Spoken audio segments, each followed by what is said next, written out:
society doesn't really give you the option to choose. I think that, um, you know, society basically puts you in a color or in a category based on your color, but not the color you are, but the color you're not. The fact that you're not white and you're not Asian and you're not Latino is how, as Black people and African Americans, that's how we identify ourselves. So I think we're grouped together by discrimination. I think the culture of being African American resonates with me more. Because if you look at Black people, we span the spectrum, and we're put into a category all the way down to the lightest Black person imaginable. And so I think in many of the people that I know, including myself, we don't look African, But here in America, I think that, we're pushed together.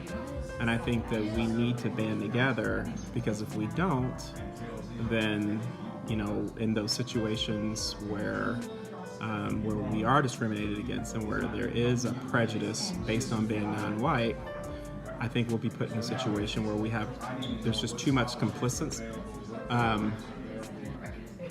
But try to think of the word that I'm looking for.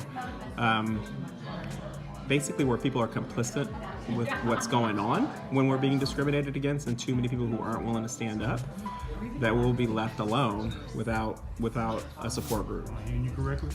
I think we're forced into that situation. That we have to do. Correct. Otherwise, we've got no team. That's a huge... And I think if society were different and there wasn't this prejudice and there wasn't this discrimination, then I don't think that would be the case. I think we could all identify as Americans.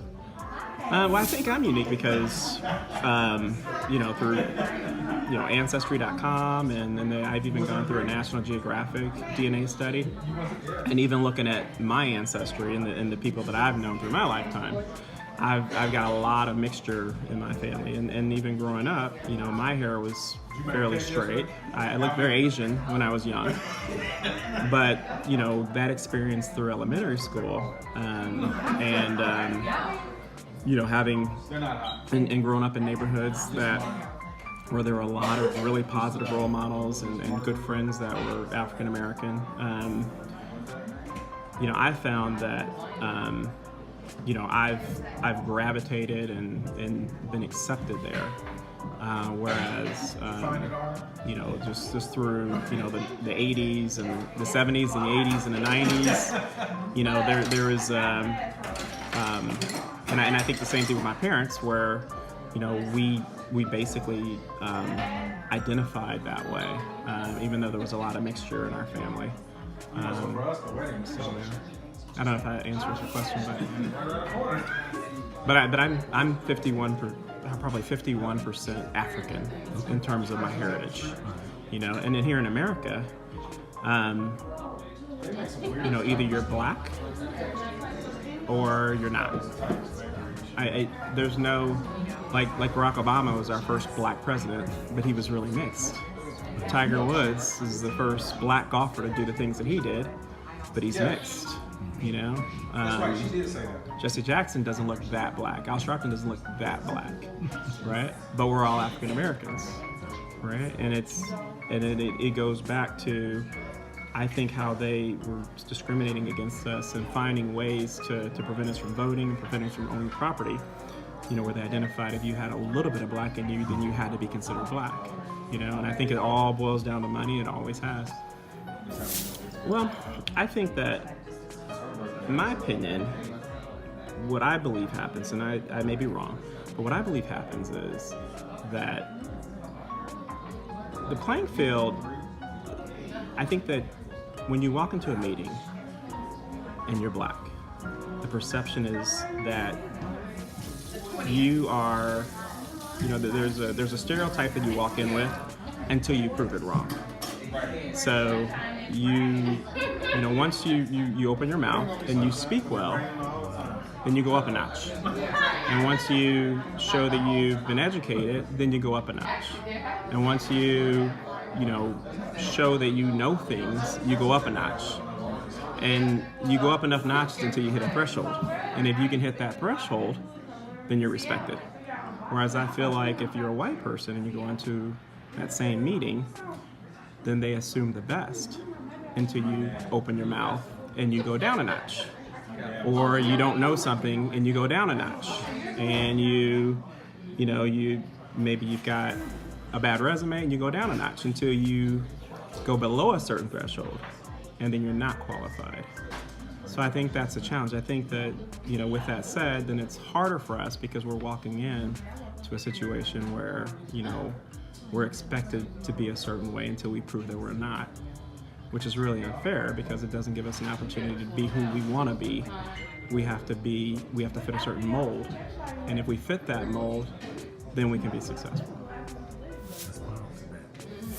Yeah, but I don't think it was how I was raised. My father was successful and came from a family of successful people. And when I say, I mean educated and, employed and things like that. And so it wasn't a stretch for me. I didn't have to consciously think about it at that point because when I was raised, I was taught to speak English properly and I was educated on writing and math and all those things.